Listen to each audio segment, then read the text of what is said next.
사랑의 하나님 아버지, 감사합니다.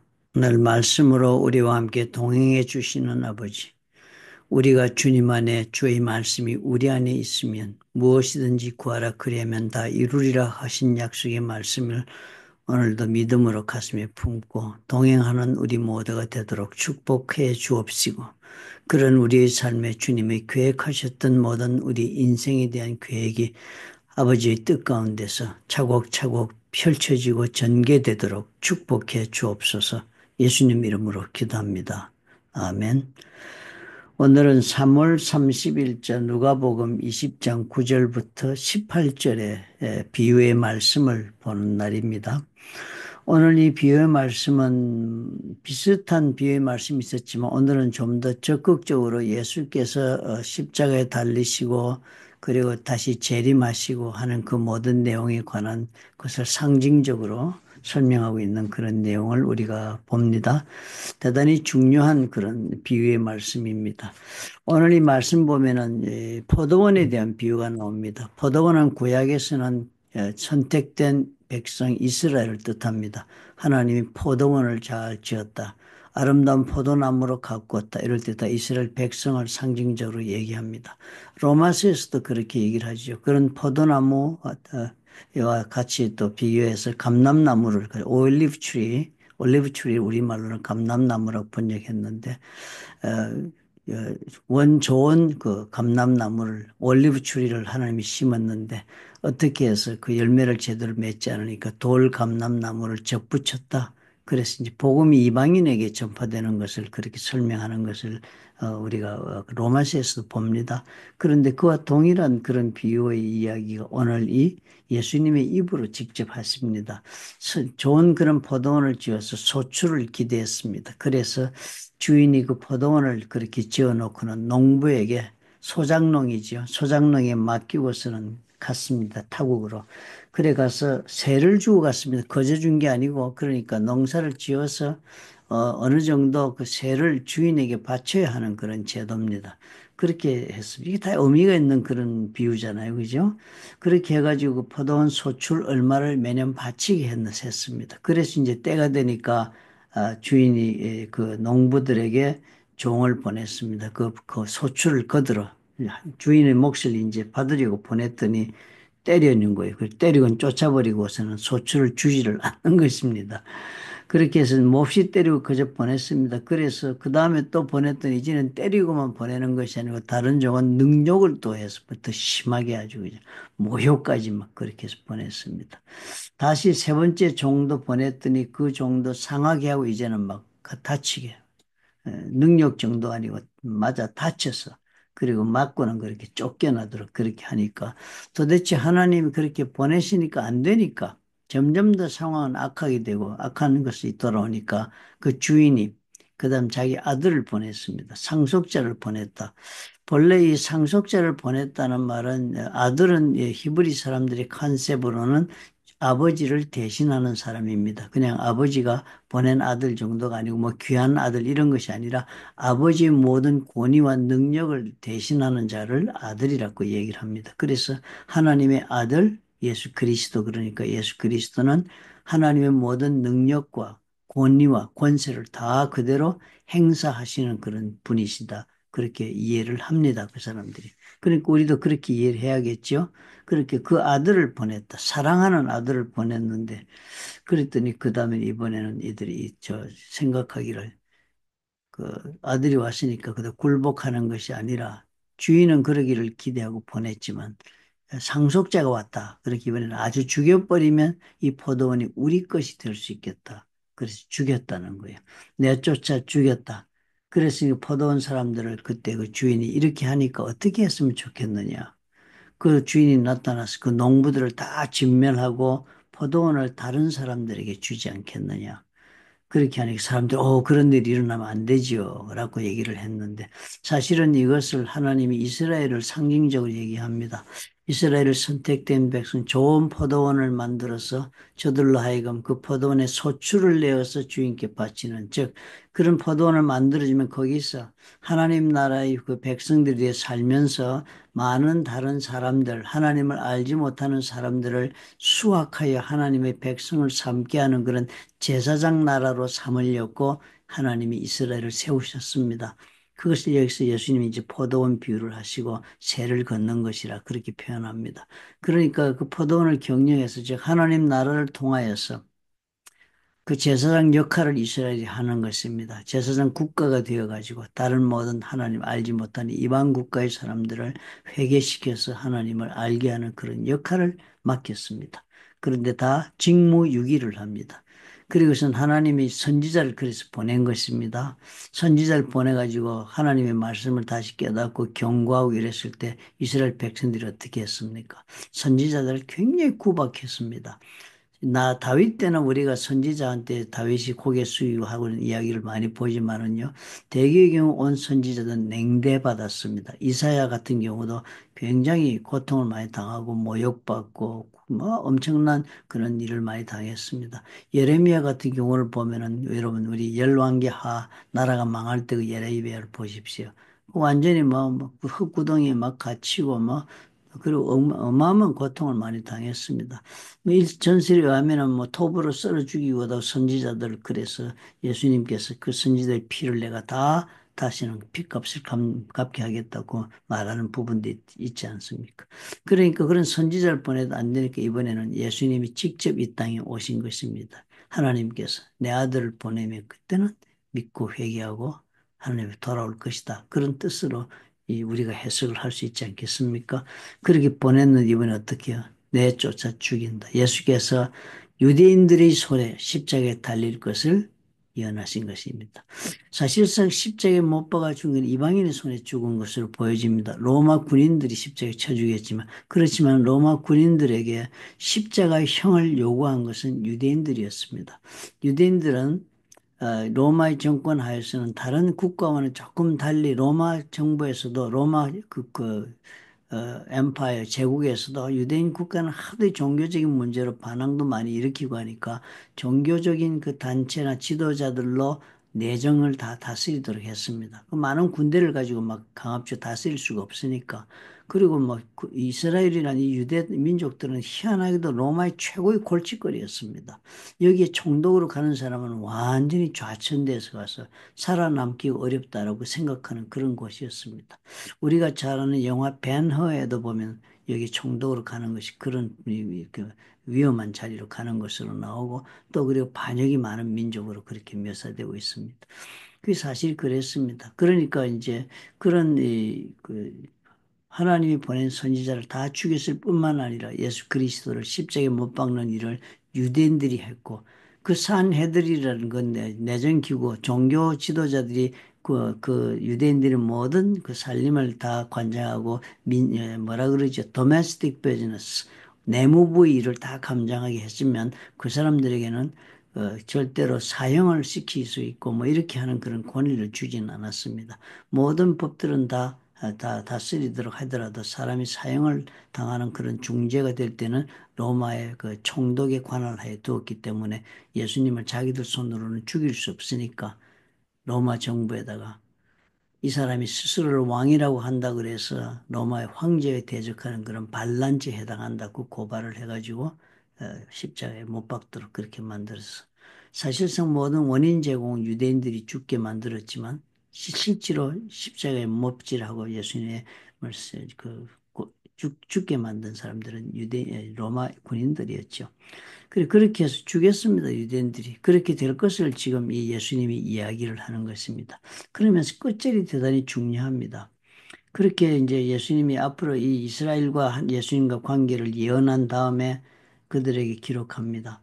그들을 보시며 이르시되 그러면 기록된 바 건축자들의 버린 돌이 모퉁이의 머릿돌이 되었다. 이 시편에 나오는 말씀이죠. 건축자의 버린 돌이 모퉁이의 머릿돌이 되었다. 코너스톤이 되었다고 얘기를 합니다. 예수님을 상징하는 말입니다. 이스라엘 백성들은 예수님을 통하여 예수님을 기초석으로 해가지고 그 위에 자기들이 또 세워지고 이래서 정말 하나님의 영적인 성전이 되고 제사장 국가를 잘 세우기를 하나님 원하셨는데 이스라엘 사람들은 그 건축도 그 돌을 버렸습니다. 버렸지만 하나님은 그 버린 건축자들 이스라엘 사람들이 버린 그 돌을 모퉁이 돌 코너스톤으로 해가지고 하나님의 나라를 다시 세우는 일이 지금 진행되고 있지 않습니까? 이것이 말씀이 신약서 베드로전서 에베소서에 이 말이 나옵니다. 에베소서 2장 20절에 보면은 너희는 사도들과 선지자들이 터 위에 세우심을 입은 자들에 그리스도 예수께서 친히 모퉁이 돌이 되셨느니라. 예수께서 코너스톤이 되고 거기에 선지자들과 사도들이 이 주춧돌이 있어야만 주춧돌에 연결해가지고 집을 세우지 않습니까? 그러니까 예수님이 주춧돌이 되니까 예수님 주춧돌을 중심으로 사도들과 선지자들이 마치 터를 만들고 그리고 너희들은 그 위에 세우심을 입었다. 우리 성도가 그 위에 집을 지어가는 성전을 지어가는 일에 우리가 다 쓰임받는 역할을 가지고 있는 것입니다. 그의 건물 안에서 건물마다 서로 연결하여 주 안에서 성전이 되어간다. 우리가 그렇게 성전을 지어가는 일에 우리가 한 부분 벽돌로 짓는다면 그 한 벽돌이 되고 한 돌이 되는 것입니다. 너희는 성령 안에서 하나님이 거하실 처소가 되기 위하여 그리스도 예수 안에서 함께 지어져 가느니라. 이렇게 되는 거예요. 그러니까 이제 이때는 우리가 예수님의 비유에는 이 건축자 버린 돌이라 되고 그리고서 뭐라 그러냐 하면은 그것이 모퉁이 머릿돌이 되어서 끝난 게 아니고요.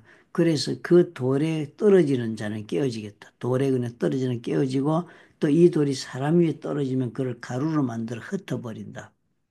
저항하고 이렇게 뭐 거부하고 뭐 도전하고 멸시하고 그렇게 하면은 반드시 어떻게 해요? 심판받고 끝난다는 것을 알려주는 것입니다. 그래서 이 모퉁이 돌을 중심으로 지금 세워져 나간다. 그것이 바로 에베소서에 얘기하고 있고요. 베드로 전서에도 또 그 말이 나옵니다. 그러므로 믿는 너에게는 보배이다. 누가 예수님이요. 주춧돌이 되는 믿지 아니하는 자에게는 건축자들이 버린 그 돌이 모퉁이의 머릿돌이 된다. 같은 말씀이 나오는 이 구약에 나오는 말씀이잖아요. 그리고서는 말씀하시기를 또한 부딪히는 돌과 걸려 넘어지게 하는 바위가 되었다. 바로 이 말씀을 합니다. 베드로전서.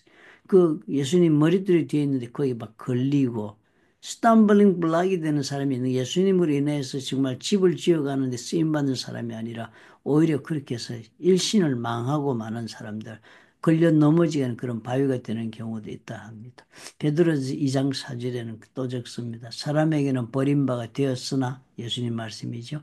하나님께는 택하심을 입은 보배로운 산돌이신 예수께 나아가 이 참 주춧돌을 또 여기는 생명이 있는 리빙 스톤이라고 그랬습니다. 그런 단순한 무생명이 아니라 리빙 스톤. 그리고서 너희도 어떻게 해요? 그 리빙 스톤이 선지자와 사도들과 같이 해서 터를 이루고 있는데 거기에 너희들도 산돌같이 신령한 집으로 세워진다. 우리도 리빙 스톤이 되어가지고 그래서 그것이 어떻게 해요? 하나님의 그 성전을 이루신다. 그러니까 우리도 어떻게 해요? 예수께서 주춧돌이 되시고 리빙스톤이 되는데 우리도 그 한 조각들의 리빙스톤으로 한 부분을 이루어서 하나님의 그 나라를 이루는 그런 일에 쓰임 받는다라고 얘기를 합니다. 대단히 심오한 설명이고 실감나는 설명입니다. 저와 여러분이 그러므로 우리가 그냥 신앙생활 하면서 뭐 하나님 때문에 위로받고 뭐 했다 이런 것은 우리가 사실상 너무나 자기중심적인 그런 신앙관을 가지고 사는 것입니다. 오늘 보니까 어떻게 포도원을 지었고 주인은 뭐를 기대합니까? 새를 바를 것을 기대합니다. 그 말은 뭐예요? 우리 인생의 열매를 거둘 것을 기대합니다. 그 열매가 뭐라고 오늘 보니까 베드로전서 에베소서에 보니까 예수님이 코너스톤이 되었는데 그게 그냥 죽은 돌에 리빙 스톤이 예수님의 그 생명을 우리가 받아서 우리도 리빙 스톤이 되어서 그 각각 우리가 그 구멍에 우리 자리들이 있는 것입니다. 하나님의 성전을 이루는데 얼마나 귀한 우리 자리가 정해져 있겠습니까? 그 자리를 자기 찾아가서 산돌이 되어서 우리가 역할을 감당하는 그런 인생을 살아야 한다.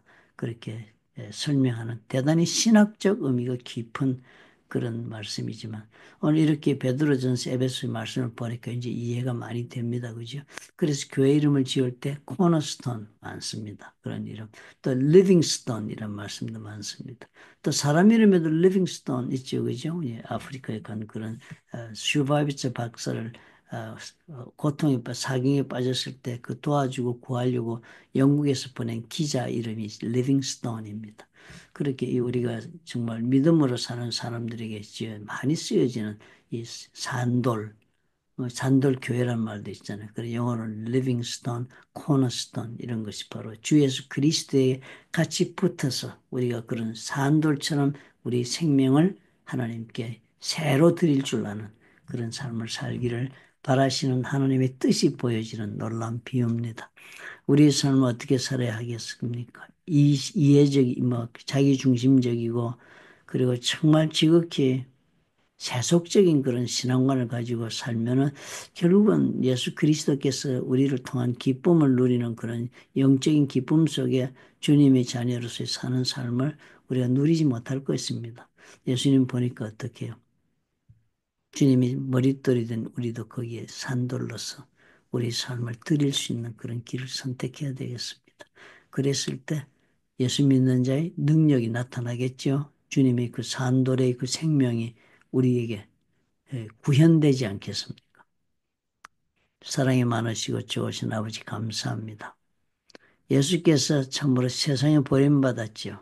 그렇지만 그 주님께서는 머릿돌이 되셔서 그 위에 지금 영적인 성전이 이루어집니다. 주의 성령께서 우리 속에 들어와 성전을 삼으신다는 그 말이 참으로 구체적으로 이제 형상을 이루게 되네요. 예수님이 머릿돌이 되어 있는 그 코너스톤 위에 우리가 성전을 이루어서 그 한 부분을 차지하여 하나님의 거대한 나라를 이루시는 구원의 역사를 완성하는 일에 우리가 한 부분씩 다 부름을 받았다는 사실을 오늘 우리가 발견합니다. 참으로 이기적인 생각을 버리고 정말 이타적인 사랑으로 우리가 살 수 있도록 하나님 깨닫게 도와주옵소서. 너무 우리는 자기 중심적이며 너무 우리는 우리가 일구고 있는 소유와 우리가 얻은 세상적인 프레스티지와 그리고 또 사회적인 어떤 특혜를, 프리빌리지를 우리는 누리면서 인생을 사는 것이 복된 인생이라 생각해서 나이가 좀 들고 은퇴를 하고 안정적으로 된 사람은 여행 다니기에 바쁘고 그리고 또 그 재산 관리에 바쁜 것으로 그래서 사는 것을 또 부러워하는 성도들이 얼마나 많습니까? 그보다는 우리가 나이가 들어가고 세상에 정말 주님을 만나는 그날이 가까울수록 더욱더 우리 자신을 버리고 하나님 나라의 산돌로서 우리의 역할을 감당하여 성소를 이루는 일, 하나님의 나라를 이루는 일에 우리 모두가 아버지 앞에서 삶을 드릴 수 있도록 오늘 우리 하나님 성령께서 도전하여 주옵소서. 예수님 이름으로 기도합니다. 아멘. 어, 이타적인 사랑으로 살면요, 가장 행복하다고 하지 않아요? 정말 세상의 돈으로서나 혹은 어떤 명예로서도 누리지 못하는 또 그리고 누구도 빼앗을 수 없고 또 누구도 그만큼의 수준만큼을 누릴 수 없는 그런 아주 높은 그런 영적인 기쁨 가운데 인생을 살 수 있다 하는 것은 실천해 보면 알 것입니다. 하나님의 일을 하는 것이 어쩌면 놀랍게도 그런 감격을 가르쳐 주는 그런 하나님의 우리로 하여금 산돌로서 하나님의 역사에 쓰임 받도록 하는 자의 기쁨을 맛보게 하는 그런 모든 하나의 상징적 그런 교훈이 되지 않겠나 그런 생각을 합니다. 주님의 사역에 동참해 보시기 바랍니다. 작고 크고 큰 일에 발을 좀 디뎌서 넣고 이타적으로 희생을 해보시면 엄청난 다른 세계를 발견하게 될 것입니다.